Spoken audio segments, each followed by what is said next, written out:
Hello everybody, this is Refresh and I'm here to build a sealed deck for Zendikar Rising. I have my 6 packs here. I'm going to open them up, look through the cards, build the best deck that I can, and then repeat this process one more time. And then with its 2 sealed decks, I'll play them against each other, play them against some challenge decks, and let you watch the fun.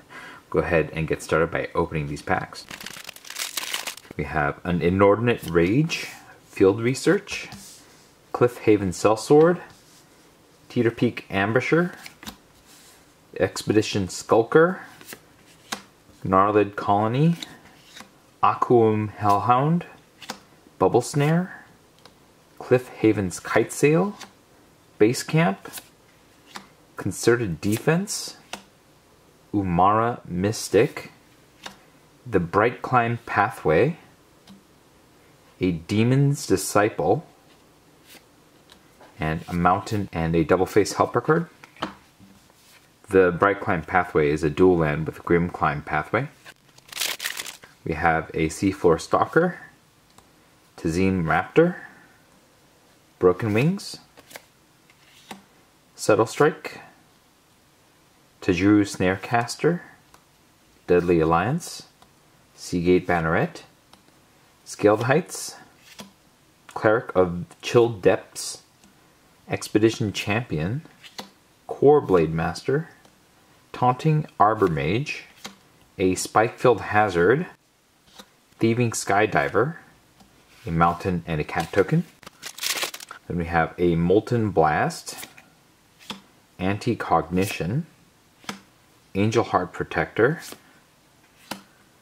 Drana Silencer, Gnarlid Colony, Living Tempest, Turntimber Ascetic, Cleansing Wildfire, Tajuru Snarecaster, Deadly Alliance, Lull Mage's Familiar, Scion of the Swarm, Black Bloom Rogue, Tazri Beacon of Unity, Forest and Double Face Helper card. Then we have an Ardent Electromancer, Deliberate, Core Celebrant, Drana Silencer, Dauntless Survivor, Cleric of Chill Depths, Expedition Champion, Spare Supplies, Guldraz Mucklord, Murasa Brute, Scion of the Swarm, Rockslide Sorcerer, Colony Ambush, Skyclave Shade, a Plains and a Helper card. We have a Scorch Rider, Chilling Trap, Might of Murasa, Ghastly Gloom Hunter, Highborn Vampire, Tajuru Snarecaster, Royal Eruption, Strength of Solidarity, Living Tempest, Seagate Colossus, Concerted Defense, Lull Mage's Familiar, Balaged Recovery, Grakmaw Skyclave Rager, Island and an Insect token. Finally we have a Tormenting Voice, a Shell Shield, Practiced Tactics, Pyroclastic Hellion, Adventure Awaits, Mind Drain, Makindi Ox, Rabid Bite, Cliffhaven Kitesail, a Vine Gecko, Concerted Defense, Sign of the Swarm, River Glide Pathway, which is a Lava Glide Pathway on the back, a Relic Amulet, a Plains and a Ad card. Alright, let's take a look at each color. The Makindi Ox is just okay. We're not looking to play this too often. Practice Tactics is a party-specific card, so we're going to only play that if we have a party. Core Celebrant is good in the Cleric deck and is alright in a party deck. Tazri Beacon of Unity can be decent. It's just a cheap body for the most part. We're not really expecting to trigger this ability here too often, but you know, it is a way to potentially get card advantage, so I will put this as a maybe if we're in a party deck. The Angel Heart Protector plays well with the Cleric deck. The Core Blade Master is a strong card if you are doing the equipment deck, and otherwise, it's still a double striker. I mean, it's not the worst thing to put into your deck. Seagate Banneret is probably just in a party deck or maybe a particularly aggressive deck where that +1/+1 really will matter. We'll keep this in mind down here. Tzim Raptor I really like just because it bounces a land back to your hand, which lets you replay them. Cliffhaven Sellsword is probably just for a party deck or an aggressive deck. That is it for white. It is very shallow color. We're not hoping to play this, despite the fact that we have a Mythic and Tazri here. And we'll hope to play something else instead. Blue gets us a Concerted Defense, which is a counterspell that only really matters if you have a party. We have more than one of those. Shell Shield is a defensive card that I think can fit okay in a kicker deck if you have a payoff for all that kicker. The Living Tempest, I guess we'll play if we have to, but this is not what we're looking to play. The Chilling Trap, I guess, is okay if you have a wizard, and only if you are playing the wizard deck. So we'll put this down here. I guess a little less interesting than the Shell Shield. Cleric of Chill Depths is a card that at least taps down something. I guess it's okay if you're going to play a party and or cleric deck. The tempo that it offers is not the worst thing in the world. Deliberate goes in a spells deck and only a spells deck. I guess that's all of these potentially there. Living Tempest is okay. Anticognition is a counterspell that may or may not do anything. I think it belongs in the Rogues deck, and so that's very specific to the Rogues deck. Thieving Skydiver I think is okay just as a 2/1 flyer, and the ability to steal a artifact will rarely come into play, but I think just as a 2/1 flyer that's also a rogue is not the worst thing there. The Seafloor Stalker also fits into a party deck, and it is a way to actually win, and so I think it's probably the next best thing next to the Thieving Skydiver. We have another Concerted Defense, hoping not to play those. Bubble Snare will fit in the kicker deck. It is kind of removal, even though it's a bit on the expensive side. Probably wanting to play that. And then Field Research, I guess we could possibly play this, but this is also one that I'm hoping does not get a need to be played here. And so blue is moderate, I suppose. There are some good cards here, mostly players that are going to matter if we're playing a certain other type of deck as well. So this is really a secondary kind of deck. If we're playing blue, we do also get access to the Umara Mystic if we want to play blue and red, and then that also plays with the River Guide Pathway and the Lava Guide Pathway. The Mystic is a Spells Matter card, and there are some decent number of spells there, so maybe if you play blue and red, this is the way to go. We can also play towards blue and green with the Lull Mage's Familiar, and that cares about kicking, and it is also a ramp card with a decent stat line as well. This is making me want to think about going green and blue, but we don't know that that's the way to go. And then white can possibly be splashed in or play with black because of the pathways here. Go ahead and take a look at black. We have the Sign of the Swarm, which I suppose is okay if we are playing the Cleric Life Gain deck, and that would be white and black primarily. And it is a 3/3 flyer for 5, which isn't great, but if you can gain life, it gets bigger, and that kind of matters. The Mind Drain is a role player that can play into a lot of these different cards, but it's mostly just a card that causes your opponent to discard 2. I might play it, but it's really more like a 23rd card than anything else. I like that this is flying, so we'll keep that. Highborn Vampire, I think we're just going to play if we want a party sort of thing going on. The Ghastly Gloom Hunter I like because it is a lifelink card. It plays well with the Sign of the Swarm. It has the kicker, so it plays well with kicking ability, and it can become a decent endgame finisher if we need it. The Skyclave Shade I think is pretty good, mostly just because you can play it from the graveyard into the battlefield and then kick it as well, and so it keeps coming back. It hits pretty hard. It can't block, but it's not the worst thing in the world considering its recursion capacity. We have another Sign of the Swarm. The Guldraz Mucklord is just okay. It puts a counter on a creature when it dies, and maybe there's a reason that we want it to die, but it doesn't have any classes that really matter, so we're going to put this at the very bottom here. Drana Silencer can be good in the party deck, and only the party deck. It's a 6-mana spell that can possibly remove a creature.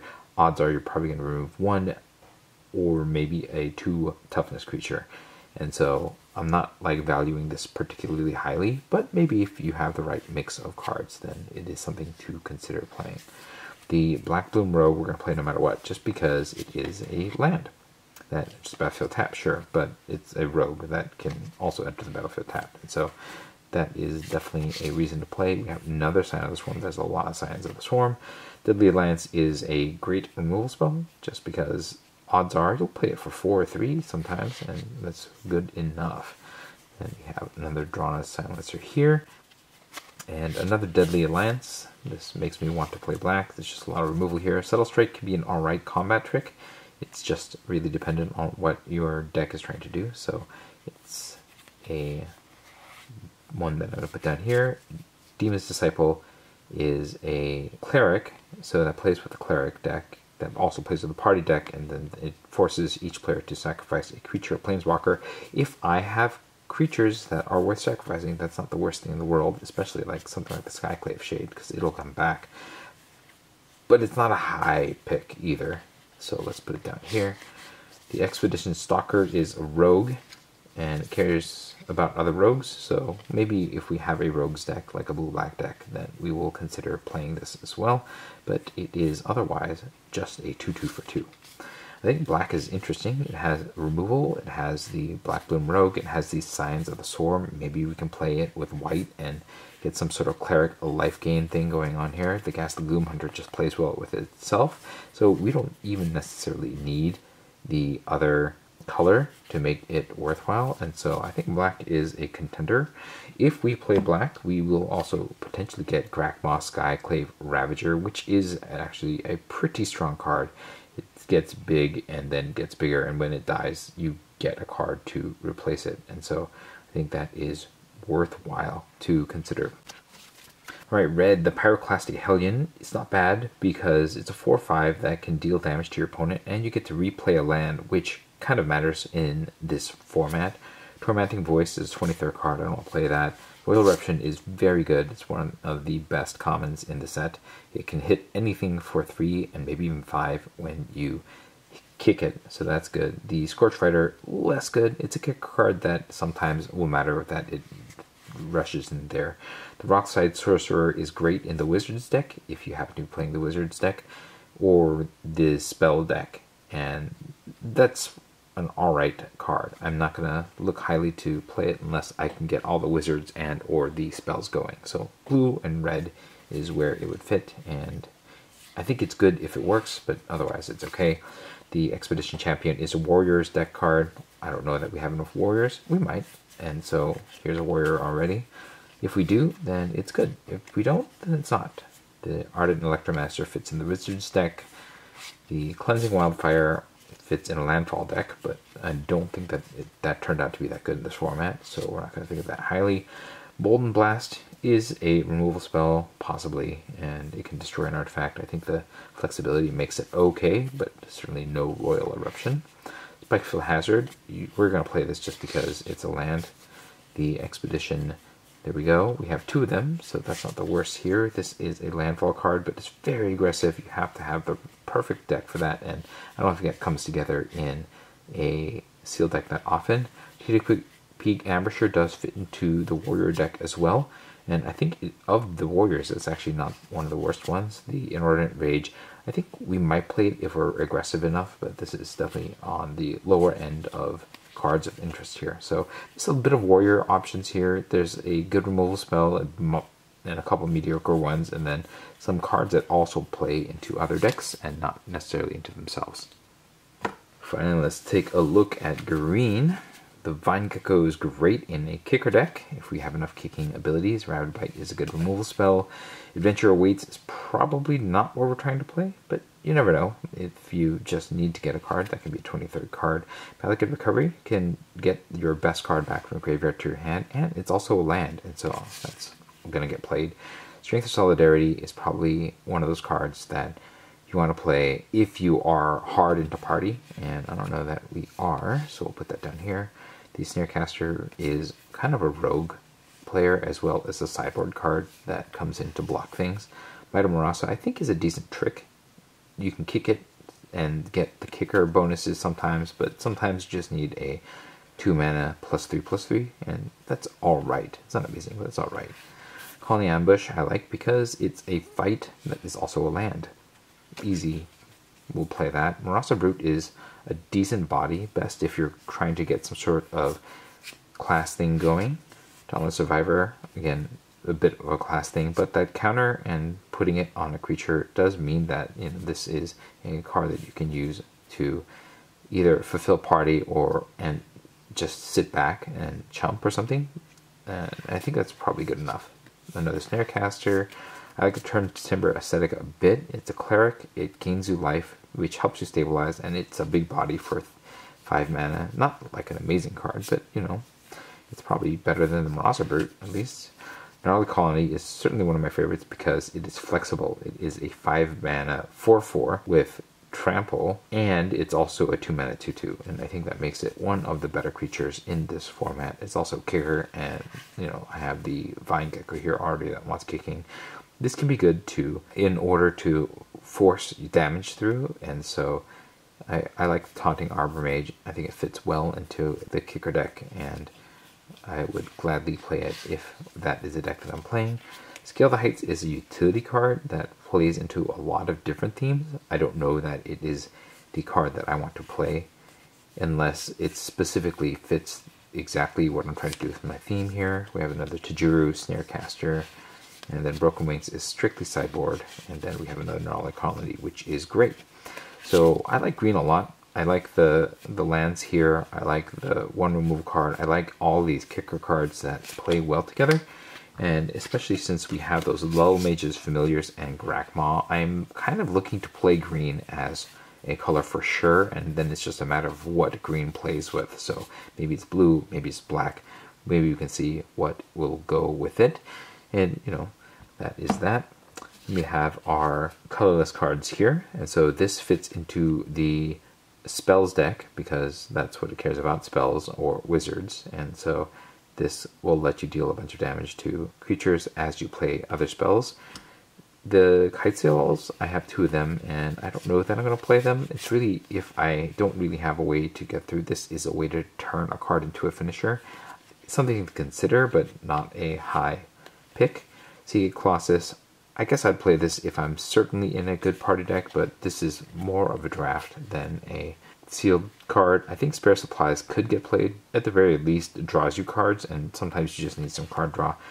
This is a card that wants to be played in a multicolor party deck, and I don't know that I'm going to be playing it, but it's possible if I have the right combination of cards to make that work. So that is all dependent. So these two would come in with a party. And then we have all this stuff here. I think we're going to play green for sure. I don't think we're going to play white, and I don't know that anything here is worth splashing in, even if we were going to play white. So we're going to just put this aside because I think the cleric thing is the only thing that I think is strong here if we match it with black, and even then there's just not here enough here to be worthwhile playing here. We're going to put these two aside. I think we're going to start with green and black. I think the greatest depth comes from that color pair, but it may be green and blue. In fact, I'm going to start with green and blue because of these double Lull Mages Familiars pulling me in that direction, and we can, you know, splash and get into the Grakmaw, possibly.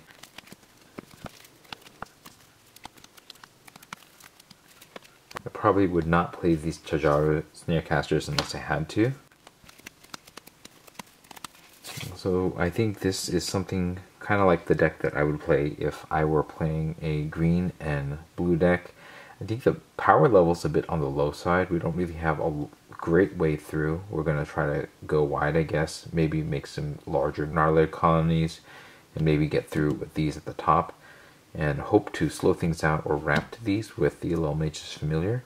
The lack of bombs is a little bit disconcerting. We do have some removal with Rabid Bites, the Bubble Snares, the Colony Ambushes, and a bit of card draw with the Field Research. I like the synergy when it comes to Kicker being all over the place here, and then the Lull Mage's Familiar will get us a bit of life for the kicking, but I don't know that that's enough to make this deck worthwhile. we'll go ahead and take a look at green and black and see if that is a better combination.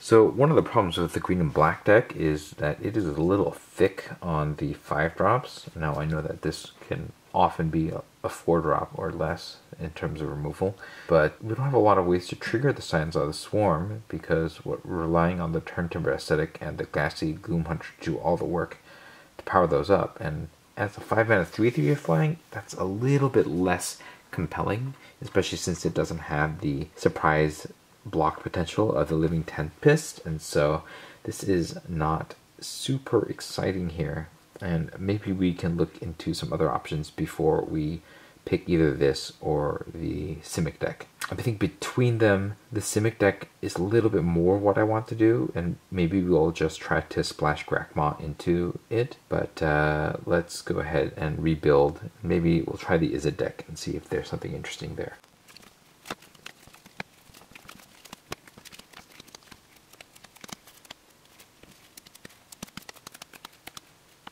I don't know that there's enough payoff in terms of spells matter for this to actually be something I want to play, and so I don't think we're going to do this one. I think that takes us back, and either we're going to play black and green or we're going to play blue and green, and I'm not 100% sold on which. Maybe we can try to put them both together and maybe splash one or the other. I guess we'll rebuild the blue and green because I felt like that was just a little bit stronger, and then we just splash the best of the black cards.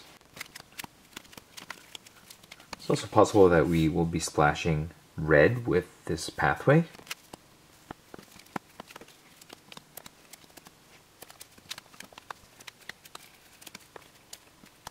That is one card short of a 22 card deck, so we would have to play something like maybe one of these Snarecasters, possibly a Scale the Heights, Strength of Solidarity. Not what we're trying to do here. I don't think that we're getting there on the party mechanic. We just splash Grakmaw as an option as well.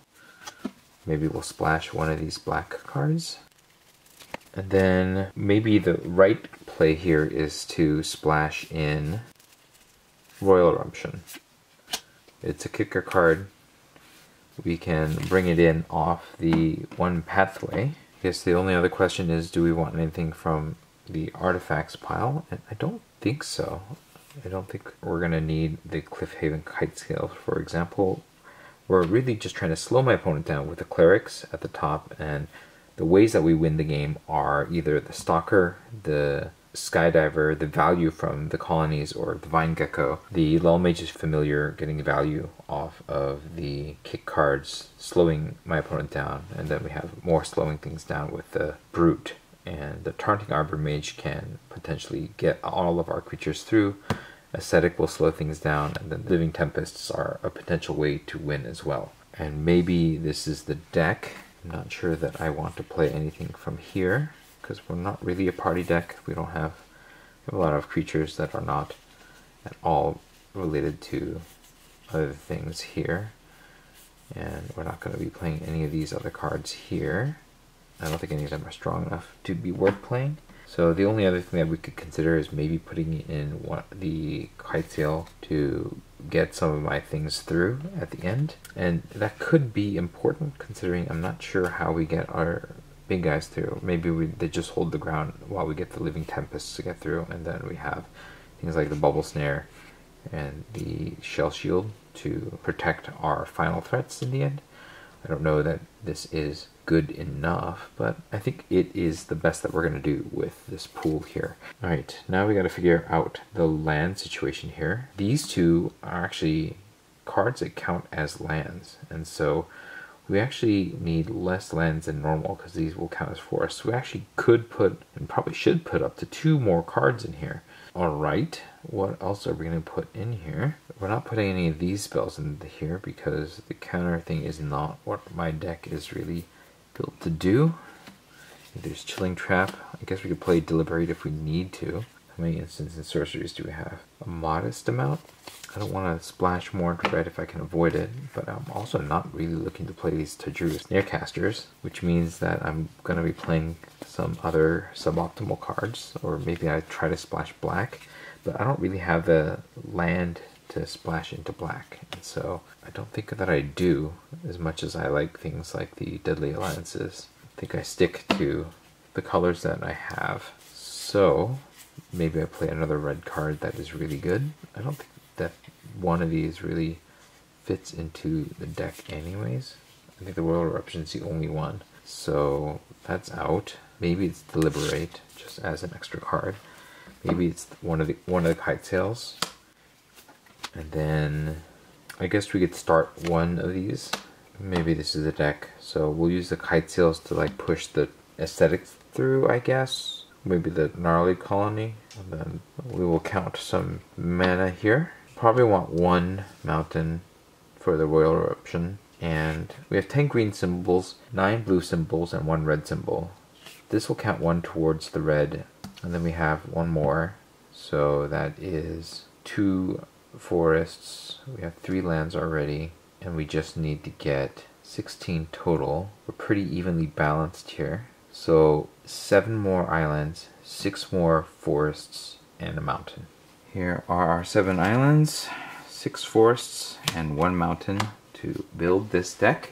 Let me know what you thought about the deck in the comments below. If you would have went a different way, please let me know so that I can learn from your wisdom. Maybe the Golgari deck is the better deck. But if you found this video enjoyable or helpful, hit the like button. If you'd like to see more of my videos, you can hit subscribe. This is Refresh. Thanks for watching, and I will see you next time.